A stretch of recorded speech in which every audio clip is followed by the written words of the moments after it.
Welcome back, Jehovah's. It is Sunday. When you're watching this, it's actually Saturday, but we're going over Sunday's plays for Week 12 in the NFL. I have 5 plays. I have a little bit of Sunday Night Football leans that I like, but nothing official. Nothing was super concrete. Just some plays I've researched a little bit that I'm definitely leaning towards in this one. But for the main slate of games, I do have 5 plays that I really like, and one of them is a big plus money, so hopefully we can take advantage of that. I've already placed them all on Pickett, so make sure if you're not on Pickett, you go and take advantage. But we are going to be placing these picks on Underdog Fantasy. Per usual, make sure if you're not on Underdog Fantasy, use code BDGE when you sign up, because I'll match you up to a free $1,000. Also, before we get into it, we just launched a Discord, BDGEBets Discord. If you're not in the Discord, make sure you get in the Discord, because that's where all my plays can also be found relatively fast. Normally, I drop those plays first, and then like a few minutes later, 10 minutes, 20 minutes later, I'll put them on Twitter. So if you want the lines the fastest, make sure to go on Discord, and it's free. It's absolutely free, so it costs $0. But that's where we're at. Last Sunday, swept. Let's do it again. Starting in this game, Detroit. We actually have 2 plays in this game. This game's a juicy matchup. No defense on either side, which we absolutely love to see. But we're going to start with Jahmyr Gibbs to go over 67.5 rushing yards. I took this, and I took his longest rush at 15.5. So I like both of these. You can pick your poison. You can do both. I like both of them. On Pickett, you'll see I took both. I'm going to wait because I have all my plays right on the screen as soon as it pops up. So we'll get to that after I've gone through a few. But I like Jahmyr Gibbs for both of these lines. Why, Gutters? Well, let's go to the prop.cash first. Let's look at the graph itself and do some explaining here. Well, when you look at the rush yards, 69.5 here. I got it 67.5. He's at this in 7 of 10 games so far this season. And not only that, but he's crushed this line in a lot of games, right? 80, 80, 116, 127. Like, yeah, just scraping over in the past 2 games. But now he goes into a fantastic matchup where they allow the 2nd most rush attempts, the 5th most rushing yards. And they have stopped nobody. Rushing long, touchdown longest, right? Longest touchdown run, excuse me. Rushing long, 12th or 14th in the league, right? This Indianapolis defense is nothing to harp home about. Also, you go to pass running back performances. Breece Hall, 78. James Cook, 80. Aaron Jones, 64. Joe Mixon, 102. Devon Achane, 77 yards. Everybody. Tank Bigsby, 101 yards on this defense. Everybody's able to run on this defense. And not only that, when we look at the rushing long, Jahmyr Gibbs has crushed this in 8 of 10 games this season. And again, this team gives up the 4th longest rushing touchdowns, the 14th most rushing yards on a rush play. And again, you look at these ones, 18 yards for Breece Hall, 20 yards for James Cook, 13 for Aaron Jones, mid, but 21 for Joe Mixon, 19 for Jalen Wright, 15 for Devon Achane, 23 for Tony Pollard, 65 for Tank Bigsby, 34 for, they just allow big plays.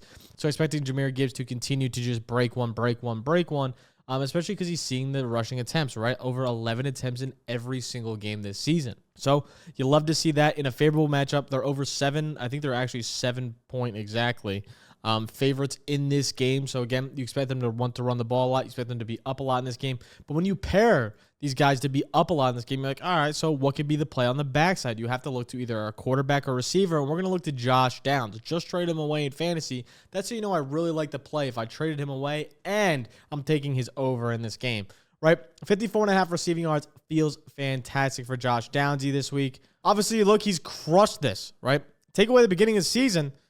This is 7 of the last 8 games. He's hit over this mark. So he's been cooking. He's clearly the wide receiver 1 in this offense. Now, again, the question mark is A-Rich. Can A-Rich dish the ball out? Can they do X, Y, and Z, right? But again, wide receiver 1s have continued to crush this team. 82 receiving yards for Brian Thomas. John Mechie had 74 receiving yards, which is nuts.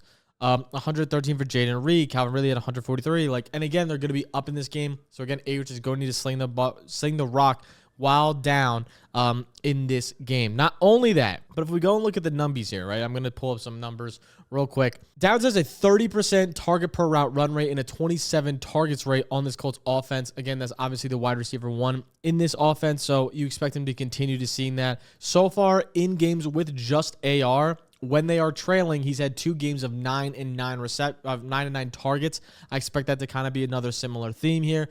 And again, the books play into our favor as Detroit comes into this 7-point favorite. So again, they're going to be playing from behind. You need to play catch up, and Downs should easily see a ton of work there. You love this line. Also, Downs has just looked good. Like, he just looks good on the field. Like, he's playing out of his mind. Again, this passing line, again, a little bit low, but again, we're getting this low. 54.5 feels good. Detroit allows, also, I didn't think I even mentioned that. Detroit allows the second most receiving yards per game and the most targets per game and the most receptions per game. So, should be a pretty good value there. Heading into our next game, this is going to be an interesting play that's going to throw a lot of people off, but it's going to be 11.5 receiving yards for Tyrone Tracy. I took this at 10.5. You can also take it at 10.5. It is available at 10.5 on FanDuel. So if you want to be on FanDuel, 10.5 for Tyrone Tracy is where we like this line. And the reason we do like this line is a few different reasons. One is going to be the fact that this Tampa Bay defense allows the most receiving yards per game to opposing running backs, and they allow the second or third most to targets to opposing running backs and the second most receptions to opposing running backs. I like his plus money over 2.5 receptions. I think he gets 3 catches in this game. You'll look at Tommy DeVito last season with Saquon Barkley, who I would say receiving back-wise, very similar. Obviously, from a running back standpoint, Saquon is the best in the league. But from a receiving back standpoint, Tyrone used to be a wide receiver. He's a very good pass catcher. I think it's a very similar aspect, right? With Saquon last year, he saw 3 targets for 26 yards, 1 reception for -5 yards, 4 receptions for 57 yards, 1 reception for 6 yards. But then he finished with 3 receptions and 2 receptions for 15 and 23 yards. That's 4 of 6 games he hit this over. And again, Tyrone Tracy right now is running 55% and 62% of routes. So he's getting involved in the route tree. He's only been going up over the past few games in routes run, so I think he's going to continue to see that. In the practice reports from the Giants beat reporters, they're saying Tyrone's getting used more as a wide receiver now, try to get him more involved in the offense. If they can use him as a quick slot, as a tight slot guy, just get him quick receptions, some screen routes, this line should easily be blown past. And I get he hasn't hit this, but again, Philly, one of the best, Pittsburgh, one of the best, and Washington, surprisingly, is one of the best against receiving yards against opposing running backs. Carolina stinks at everything, but they didn't need him for that.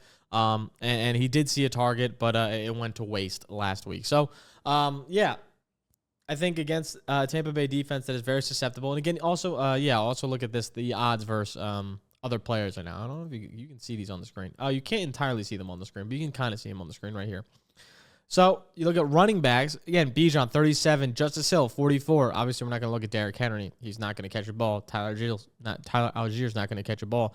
Alvin Kamara, 24. Bijan got a little bit washed, so we missed that one. But Javonte Williams the week before, 29. David Montgomery at 35. Jameer Gibbs at 22. Brian Robinson at 49. Austin Eckler at 52. Like, this team gives up a lot.